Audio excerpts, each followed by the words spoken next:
Hi guys, Asmo here and welcome to the guide for my extremely fun Trickster Soulthirst caster. This build turns out can actually use more than just one skill. I initially thought of using pretty much just Spark, but turns out it can also use like Arc, Crackling Lance, Lightning Tendrils. Some of these skills are better than others, some of it is personal preference, so I'm gonna give you my impressions and you're gonna see in the background footage from all of the different versions and you can see what they're capable of, how the clear looks like with each of those. It's very similar because the build is basically based around abusing Soulthirst and shrines and extreme cast speed, extreme movement speed, and all of those mechanics plus like heralds and impulsa explosion proliferation. So the delivery method is not the most important, but it does make a difference. So I'm gonna go over all of that. So first, let's maybe talk about the basic concept of the build. What is the build supposed to do and who is it for? How much does it cost? So the basic idea of the build is that we are using Soulthirst to gain an extreme amount of cast speed and attack speed. The cast speed we are using to basically cast our spells, and you're gonna get like pretty much anywhere between like 50 to 100 casts per second while you're mapping. It's absolutely insane. And same with attacks. For mobility, you can use either shield charge or leap slam depending on which setup you're using. But right now I'm using leap slam. So basically you leap slam or shield charge extremely quickly and you cast your spells extremely quickly. And while you're doing that, your flasks are running basically for like 1 minute. If you see, like if I press my flask right now, you can see it lasts over a minute. That's how long the flask lasts, and I'm gonna explain all of that in a second. But basically that's the idea. It's like a super zoomer that ramps up as it kills monsters. It benefits a lot from killing monsters. There are a lot of different on-kill mechanics, so it is much weaker on bosses. On bosses, it is like 1/20th of the power. It's like you get like 5% of your power while you're bossing and you get 100% of your power while you're mapping, unless you are killing the boss at the end of a map, such as a conqueror, for example. A conqueror can melt in like 2 seconds, no problem. Like you can absolutely melt conquerors. You can melt bosses that don't have phases and that you're able to follow from like a map. So for example, some synthesis maps, you can run through the synthesis map, ramp up and kill the boss at the end in a couple seconds, no problem. But if there are certain phases and your flask runs out and your soul eater stacks run out, then you're gonna do basically Z DPS. Although it's possible that this setup can do like easily 5 million DPS on a single target if you're using Crackling Lance. With Spark, it's like 2 to 3 million DPS, depends how you set it up. You could get it to 5 if you like giga invest in the gear. But in the setup that I'm doing here, I do like 2.5 million with Spark and like 5 million with Crackling Lance. So for single target, Crackling Lance is actually okay. So the setup in terms of the gems is basically as follows. You get with Spark, you're running Spark, and a couple of things don't change. So Divergent Inspiration definitely doesn't change. I got it set up so that my mana cost while I'm running the map is actually 1. So this is the minimum required mana cost, because you need to spend some mana for inspiration, but you want to have as low mana cost as possible. So if you can get it to 1, that's ideal. Like you want to change and adjust the rolls on your gear and stuff to get it to exactly 1, and that way you can have like absolutely insane cast speed and still manage to sustain your mana. So we run inspiration, then we run I run increased critical strikes just so that I pop more heralds and they explode more, but actually to get more damage, you run awakened added lightning, ideally level 5, so you get also +1 to the lightning skill gem. Then you run spell echo in all of those setups. Then you run Trinity in all of those setups, because we are converting roughly half of our damage into cold. So we are doing lightning and cold, we're freezing and shocking. And then we got pinpoint support, which works with the Spark. Pinpoint basically gives you intensity, and it's the projectile equivalent of intensify, and with Crackling Lance we're using intensify. With Arc, you can use, for example, you drop the pinpoint, you drop the intensify, and you just use increased critical strikes, for example. And same with lightning tendrils, because they do not get the intensify. With lightning tendrils, you can use some channeling equivalent, like for example, infused channeling or something like that if you want. So that's the gem setups. Then we have also our mobility skill of choice, so either faster attacks links to shield charge or leap slam, and also flame dash just for breaking the vines, so that you can do that. And then for auras, I'm running Herald Device, a link to Enlighten 3 with Grace and Wrath. And then we're running also Arrogance with Vitality, Clarity, and Discipline. Clarity is just level 1, just to lower the mana cost from the Watcher's Eye that we have somewhere here. We have -2 total mana cost while affected by Clarity, so we just need level 1 of that. And then we're also running Cast when damage taken, Immortal Call, linked to increased duration and linked to efficacy, because it also increases the duration of the Immortal Call. You can see with this it's like 2.21 seconds, without efficacy is 1.97. So this actually increases the duration. If you have spare link, you can do that. This build has a lot of spare links, so you could put whatever you want in these links as well. You can level some gems, which this build levels very, very quickly.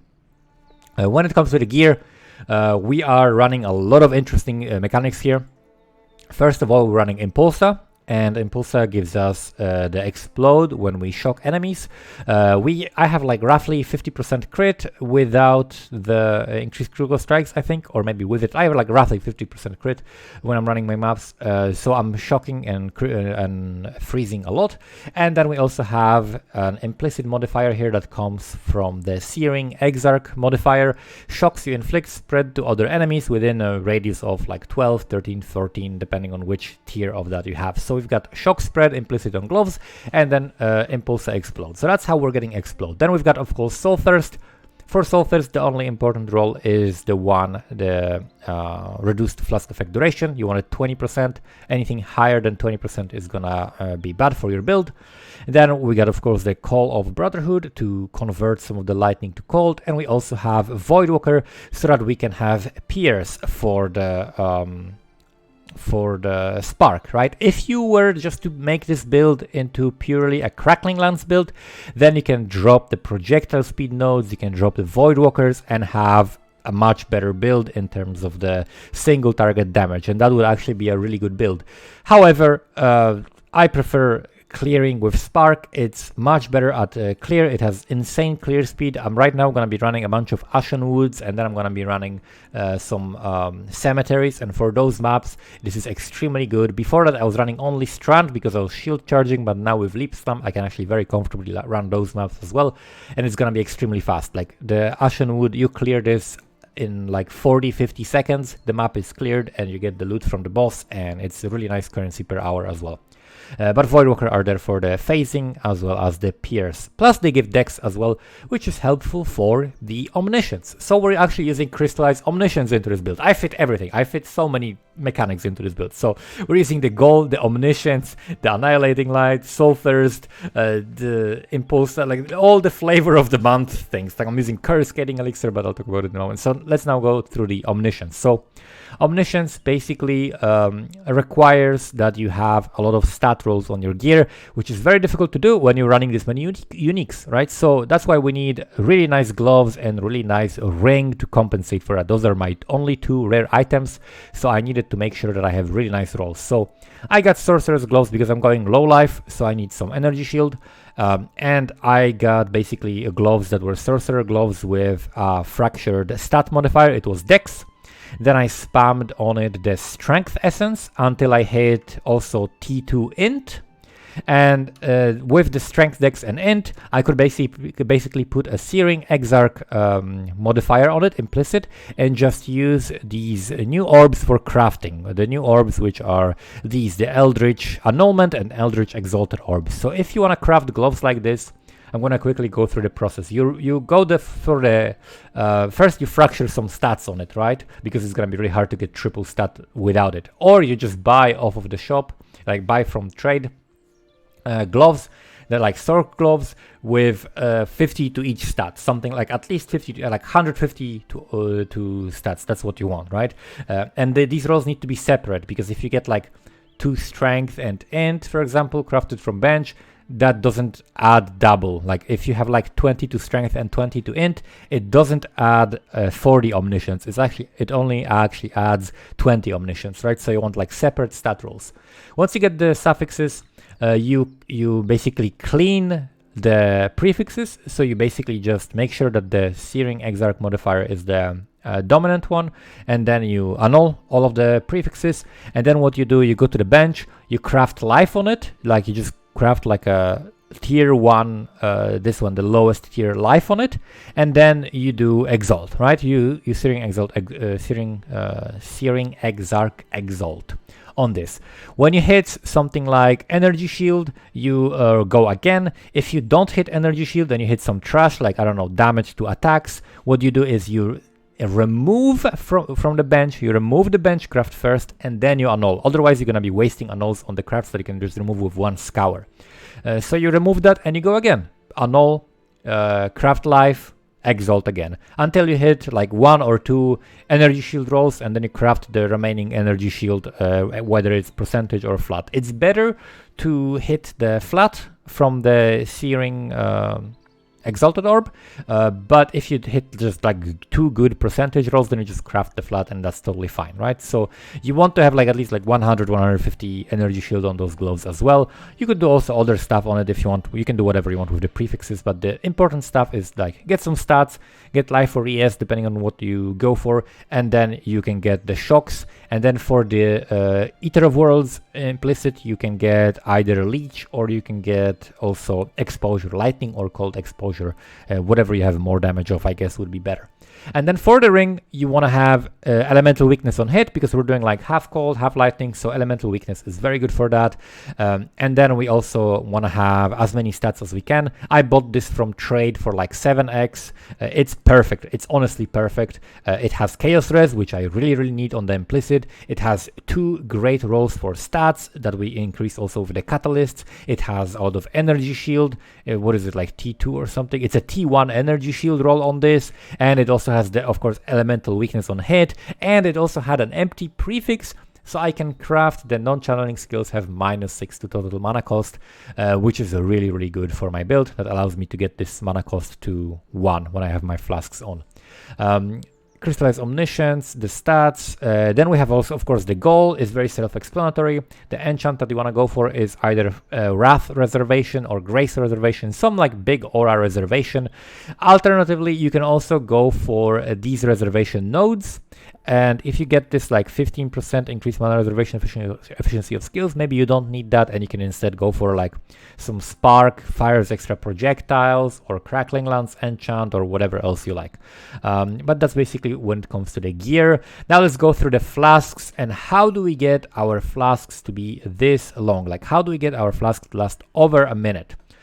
So it's accomplished in multiple ways. First of all, we are using the Enkindling Orbs. So Enkindling Orbs craft these modifiers, and you can see here it goes up to 100, so you can get up to 100 increased duration on these flasks. And all of them, except for the Sorrow of the Divine, which is not that important, have 2 uses, so you can basically use them once and then use them twice in a map. So for 2 minutes you have a timer where you have them 100% of the time. And I need to use all of my flasks at the same time. Basically, I use them all at the same time, starting with the longest one, and then that caps my resistances basically, because we are losing resistances through this annihilating light, right? So this flask has the duration, and you need to get them, the magic ones, you need to get them item level 84 at least, I think is. Yeah, item level 84, so that you can roll a T1 increased duration mod, which goes up to 40%. And then you want on one of them reduced effect of curses, which is very helpful, because it's going to be basically on 100% of the time, so that is super helpful for mapping. Then you don't care about the map mods that much. Then you can get regen, you can get also chance to avoid being stunned, but I definitely recommend getting this enchant from the lab, like 80% chance to avoid being stunned. It's absolutely massive, and since we're killing a lot and this is a mapping build, we can completely rely on kill effects for so many things for this build. And then also a reduced mana cost of skills during Flask effect. I am pretty sure that this is bugged and it reduces more than 25%, because even if you discount like the inspiration and other things that reduce the cost, like this is an absolutely insane mod. It goes, my cost goes from 29 to 1 when I activate this flask. It's absolutely insane. Maybe I shouldn't be talking about this, but because it allows me to run stuff like crazy stuff on my Soulthirst builds. But yeah, this is absolutely a must-have, and you get these enchantments, but by unveiling the Katarina flasks, the Cinder Swallow Urn, and then you can just craft that from your bench. So that's how you get the flasks, and then you also Curse Gating Elixir and Sorrow of the Divine. They both get to like 20-second base duration if you just get them. Wait, I didn't even quality this one. That's insane. So you want to get 28% quality, and you get that from Hillock in Research, right? So you can get them like this one, like the Curse Gating Elixir, 28% quality. You want all of your flasks to, by default, last at least 20 seconds, and then we're increasing the duration through several things. So first of all, cluster jewels. We want cluster jewels. The ideal cluster jewel you want is actually something like this. So we've got 6 passives. The passive enchant is 6% increased flask effect duration, and you want other small passives have 25% increased effect, which means you're actually getting 7% increased flask effect duration times 4 in here. You want distilled perfection because that is 10% flask effect duration, and then you want to get as many stats as you can for your crystallized omniscience. So you want like separate, dex, strength, all attributes, and whatever you can get on that. So those are the best rolls you can get on these medium jewels, and you want like 3 or 4 of them.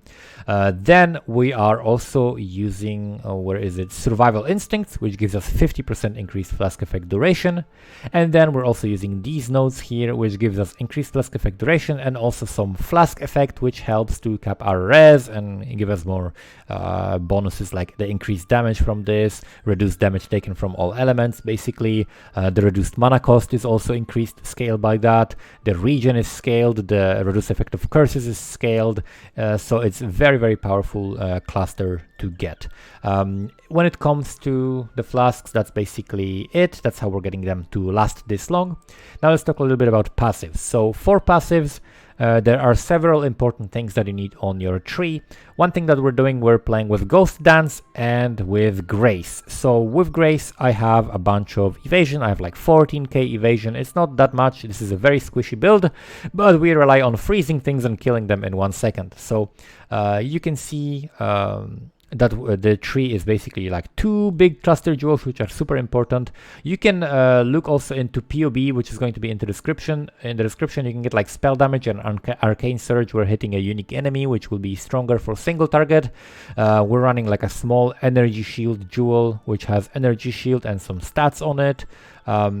This is all going to be in the POE. Important thing that you might miss is fire damage to spells. You want fire damage to spells, or fire damage to spells while holding a two-handed weapon or shield, depending on which setup you go for.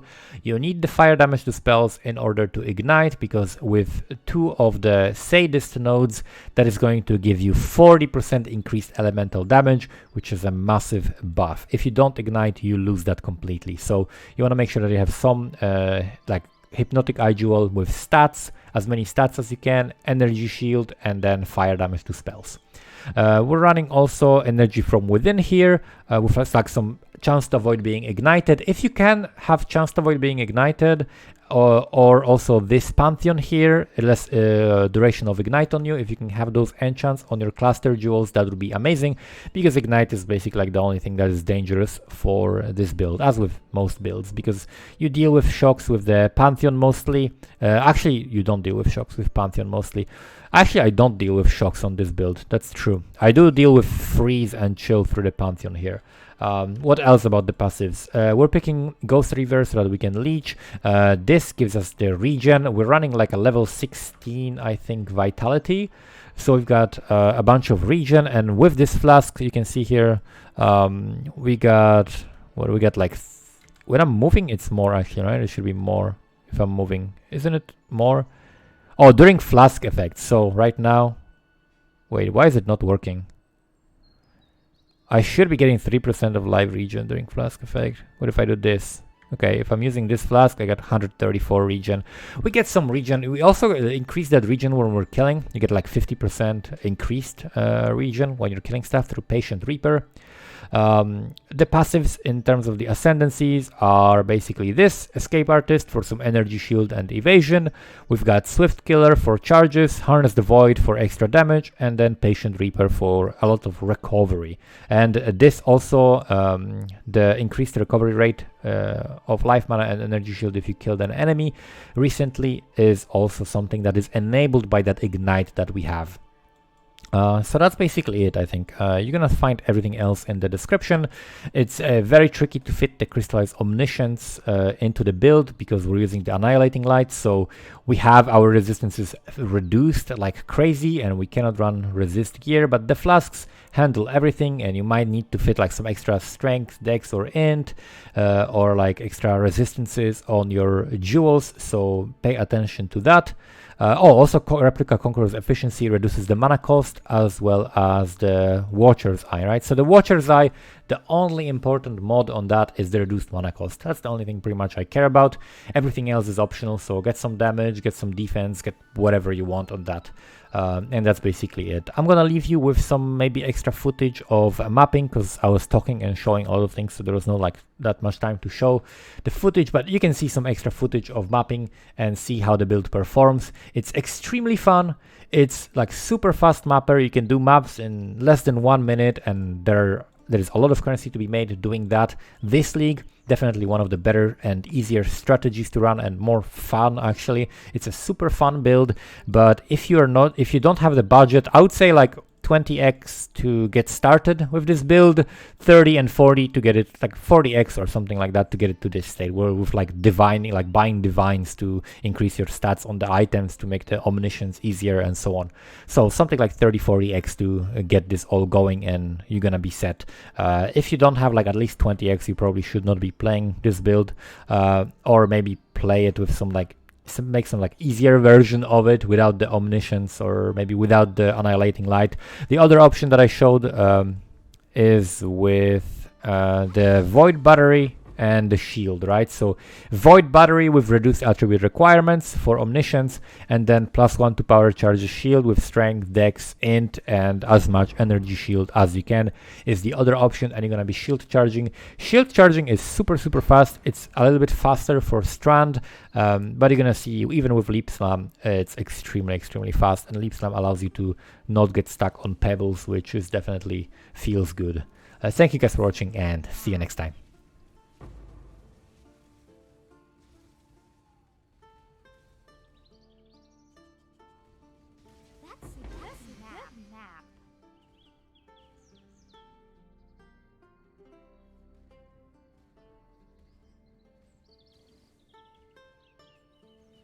Chisel. Chaos.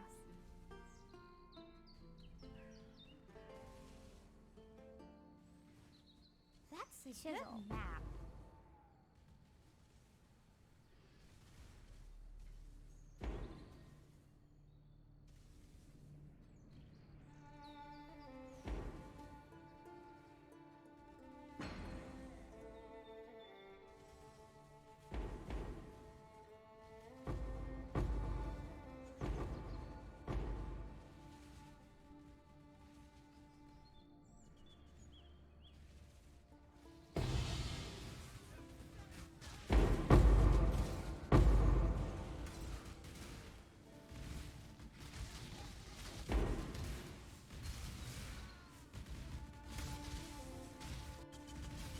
That's a good map.